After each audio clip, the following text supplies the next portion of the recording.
Olá, ouvintes do Plenitude, o podcast do Tribunal do Júri. Mais um episódio para debatermos questões atinentes ao Tribunal do Júri, sempre uma relação com direito penal, processo penal, criminologia e outras disciplinas que tenham relação direta ou indiretamente com o Tribunal do Júri. Hoje vamos fazer um debate sobre a questão sensível, prática e teórica que diz respeito à instrução em plenário. Estamos hoje com a presença, o convite foi aceito, no primeiro momento, um grande amigo e brilhante jurista, Daniel de Avelar. Daniel é juiz da 2ª Vara Privativa do Tribunal do Júri de Curitiba, desde 2008, ou seja, larga experiência na magistratura, especialmente na nossa ambiência do júri, né, Daniel? Mestre em Direito, professor da Escola da Magistratura e outras instituições. Acho bom a gente parar aqui pela Escola da Magistratura, porque senão vamos levar todo o período do podcast passando aí o currículo do Avelar. Escreveu um capítulo no nosso livro, no nosso Manual do Tribunal do Júri, publicado pela editora E+, e também possui um brilhante livro, uma brilhante obra, duas, na verdade, sobre o Tribunal do Júri, né? Manual do Tribunal do Júri, editado pela editora RT, e Plenário do Tribunal do Júri, também pela editora RT, junto com um amigo e também brilhante jurista, Rodrigo Falcos, advogado criminalista do estado aí de vocês.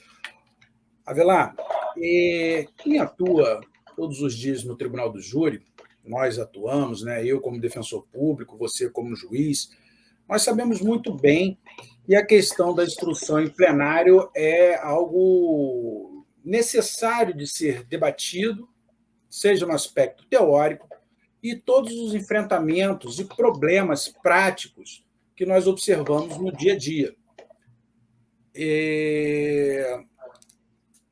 Eu acho que a nossa toada, o livro de vocês traz isso, é que nós tentemos fomentar a melhor instrução em plenário para que os jurados, as juradas, tomem uma boa decisão. Mas nós temos alguns obstáculos, sejam eles teóricos, sejam eles práticos. E aí eu gostaria de ouvir você, como juiz do Tribunal do Júri, com larga experiência, o que pode trazer para os ouvintes, para as ouvintes do Plenitude, sobre essa questão delicada da instrução em plenário do júri. A bola está com Daniel. Obrigado. Quero agradecer muito o convite de estar no seu programa, Defesa no Júri. Quero deixar registrada a admiração que eu tenho pelo seu trabalho, por tudo aquilo que você escreve. É uma leitura obrigatória. Então, me sinto em casa e com uma responsabilidade muito grande de conversar sobre o Tribunal do Júri com você, né, que é a nossa grande referência na defensoria e, obviamente, também na magistratura. Denis, olha, para falar um pouquinho da instrução, eu gosto de falar sobre isso, porque aqui em Curitiba a gente tem uma peculiaridade. Nós temos só 2 varas do Tribunal do Júri, e é uma vara full, é uma vara com competência total. Quer dizer, nós atuamos desde a fase da investigação preliminar, passamos pela instrução, pelo sumário de culpa e vamos a plenário. São apenas 2 juízes que atuam na comarca de Curitiba como titulares, com um colega substituto que nos auxilia. Então, a gente tem uma visão bem completa do que é o Tribunal do Júri na nossa realidade, que é a realidade de Curitiba, com nossos aproximadamente 5, 6 mil inquéritos de homicídio, dividido, claro, nas 2 varas, né? O grande problema hoje da instrução, que pode ser visto por diversos ângulos, é que muitas vezes a gente esquece da pessoa fundamental, que é o jurado, né?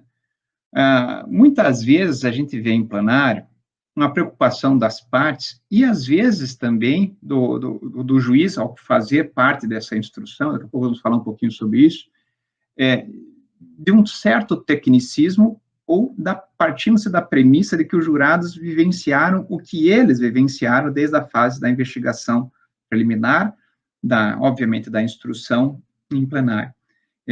Essa frase aqui é uma frase repetida pelo Denis também muitas vezes, e que eu gosto de falar, eu sempre falo isso nas minhas sessões de julgamento, a respeito da originalidade cognitiva do jurado. Regra geral, em 99% dos casos, o jurado nem conhece, né, o caso, diferente de nós. Infelizmente, aqui em Curitiba, como na grande maioria do país, nós não temos um juiz de garantias, né? Então, eu atuo, como eu falei, desde a fase da investigação. E, obviamente, o tribuno de júri, ele está lá também. Ele pega o caso do início, né? Ele vai lapidando o caso. E esquece que o jurado é aquela pessoa que desconhece, né? Que precisa conhecer, né? Mas que desconhece até então. Então, eu vejo que um primeiro problema desta ideia é esse tecnicismo de plenário, né? Muitas vezes partindo da premissa de que se vai direto ao ponto sem a construção de uma história. Isso parte não só, Denis, da atuação das partes, mas também de um problema legislativo, né?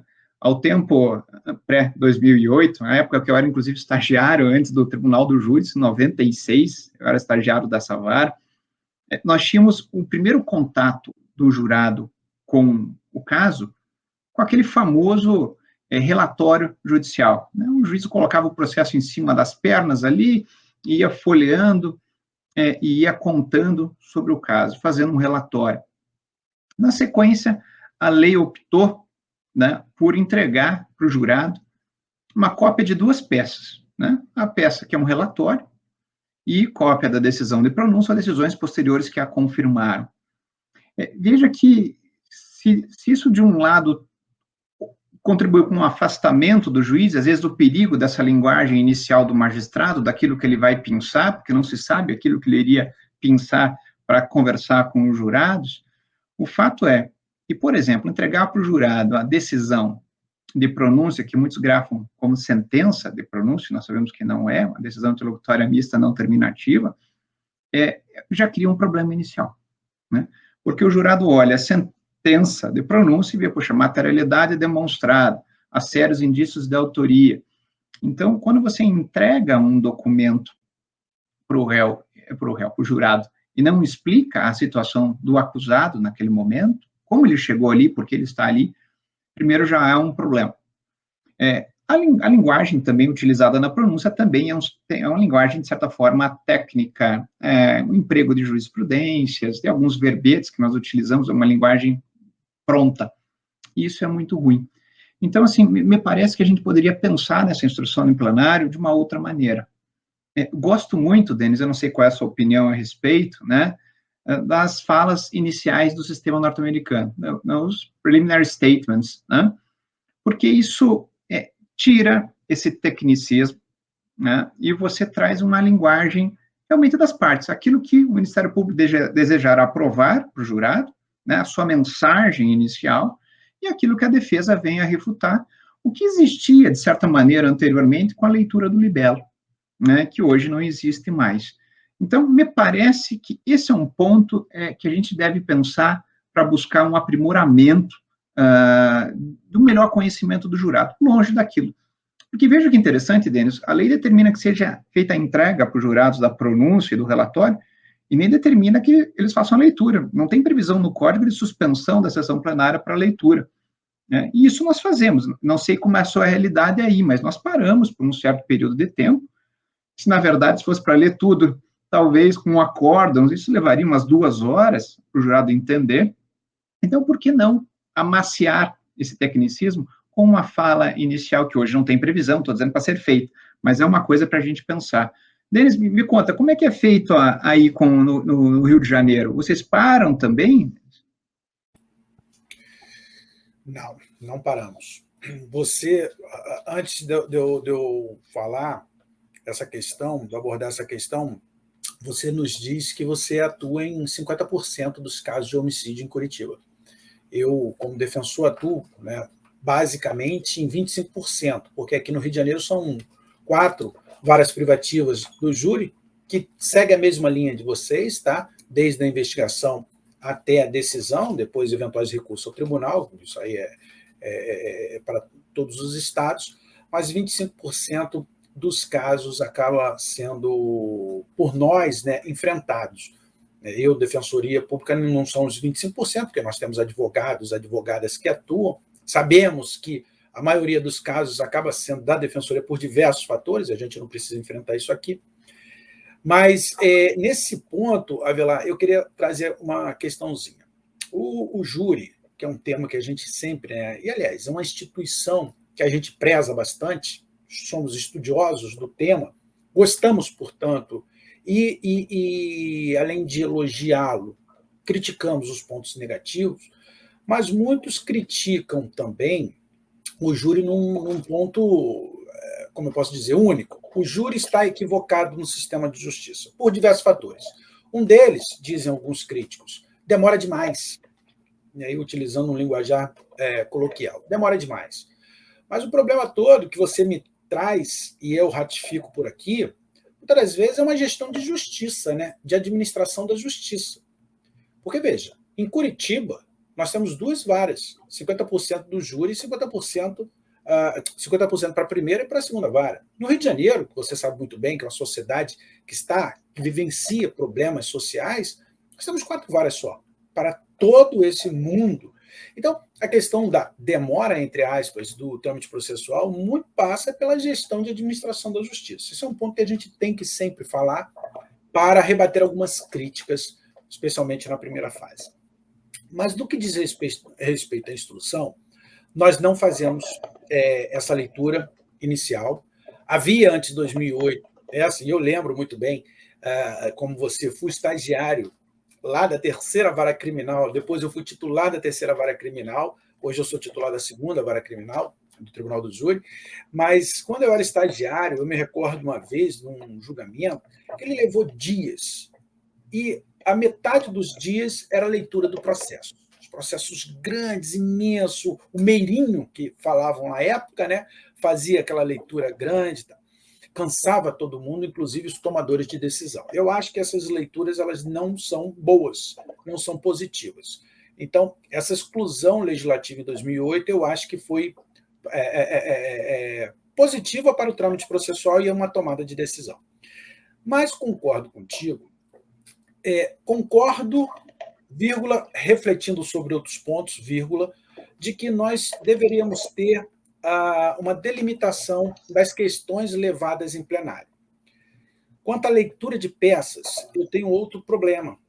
E aí o problema se dá, por exemplo, na fundamentação da decisão de pronúncia. Você, Avelar, é um juiz preocupado com as questões, inclusive de tomada de decisão pelo Conselho de Sentença, que acaba sendo nosso juiz natural. Mas sabemos que alguns algumas colegas, talvez não tenham essa preocupação. Ou pior, ainda que tenham essa preocupação, não são titulares privativos do júri. Então, saem de uma cultura de uma vara criminal, adentram o júri e ela não irá, ou ele não irá presidir uma instrução. Então, às vezes, fundamenta uma decisão de pronúncia de forma equivocada no que diz respeito às limitações da fundamentação de pronúncia, e isso, numa leitura para os jurados, acaba gerando uma certa influência, não só de julgamento, mas também de redução do estímulo probatório na segunda fase. Isso eu venho falando bastante, porque todas as partes, seja a acusação, mas especialmente a defesa, tem que ter uma grande preocupação quanto a estímulo probatório e instrução, e todos os detalhes acabam influenciando. E a fundamentação de pronúncia, ou a leitura de alguns pontos dos autos, acabam sendo fator de desestímulo probatório. Vou dar um exemplo. Num caso concreto, há uma leitura de uma fundamentação de pronúncia, ou um tempo para que eles leiam, estrategicamente, a acusação observa que aquilo está muito bem fundamentado. Óbvio que não fará a leitura da pronúncia, pois gerará nulidade no julgamento, sabemos, né, da proibição de utilização da leitura da pronúncia como argumento de autoridade, mas indiretamente levando aquele momento de leitura da pronúncia. E já presenciei em vários plenários a acusação apontando o seguinte: vocês leram a decisão de pronúncia, vocês viram a questão. Quer dizer, e aí eu impugnei, o tribunal não anulou o ato, dizendo que a acusação não fez a leitura da pronúncia, mas ele faz referência a uma leitura indireta. Então, essas preocupações nós temos que ter e são detalhes relevantes para uma boa tomada de decisão. Eu concordo contigo que a instrução em plenário tem que ser aprimorada, né? A instrução, especialmente sua, do juiz, da juíza presidente, para os jurados, colocando os pontos que eles vão enfrentar e os seus limites, especialmente delimitado por direitos e garantias fundamentais, são pontos que nós temos que aprimorar e não só numa cultura do dia a dia, porque, veja, você em Curitiba faz, nós aqui não fazemos. Tem que haver aí um standard de instrução e esse standard, naturalmente, ele é delimitado pela lei. Denis, veja só, você tocou num ponto que eu considero também fundamental, que foi uma preocupação nossa, inclusive num texto, né, lá no Conjur. A decisão de pronúncia, eu ainda tenho uma forma de controle. Tá? Se eu tenho uma linguagem muito excessiva, um excesso de fundamentação eloquente, né, eu tenho um reze para anular essa pronúncia. Mas aí me preocupa muito, porque eu não tenho o controle do juiz em plenário. E no júri, há um marco que eu considero que talvez não seja o melhor marco, de início de fala do magistrado togado, né, que está presidindo. Enquanto na instrução, primeira fase, ele é o último, no júri ele inicia. E nós sabemos que o pontapé inicial, a gente brincando, aquele primeiro chute, o primeiro golpe no boxe, é uma coisa que marca, né, porque marca um parâmetro, né, que nós sabemos bem, a psicologia já explica isso, ou um pouquinho para lá, ou um pouquinho para cá, mas há um marco, né, e essa fala do magistrado não tem controle, né, por quê?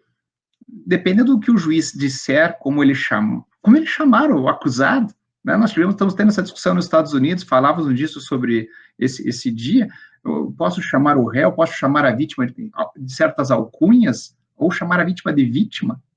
Será que a vítima é vítima numa discussão de legítima defesa? Talvez não seja a vítima, né? Talvez a injusta agressão tenha partido de lá. Então, até esse linguajar e essa iniciativa do juiz talvez não seja a melhor, né? Porque me preocupa um pouco isso. Ninguém controla o árbitro do jogo. Até porque, se você pedir a palavra, dizer, juiz, você está abusando, nós sabemos que há uma ligação muito próxima entre o jurado e o juiz. O jurado se espelha no magistrado e vai querer defender aquele que exerce a mesma função que ele, eventualmente, não vai gostar desse puxão de orelha, né? Então, eu penso também, de lege ferenda, que a gente deva discutir isso, porque qual é o fundamento hoje do juiz iniciar? Supostamente é que o juiz faria perguntas mais genéricas, iria, digamos, amaciar a carne para que os jurados pudessem entender as teses, mas isso não acontece sempre. Até porque esse juiz do plenário, como eu falei, muitas vezes é o juiz do inquérito, é o juiz da pronúncia, né? É o juiz que já teve sua decisão guerreada, já não gostou, por vezes, formou a sua opinião a respeito do caso, né? Imagine aquele que já pegou com excesso de linguagem lá na pronúncia e será o juiz presidente e tem um início de fala. Então, isso também é uma coisa que me preocupa, né, Denis? Não sei a sua opinião, mas... Não, sem dúvida, sem dúvida. Vou dar um exemplo, um exemplo que aconteceu comigo num plenário.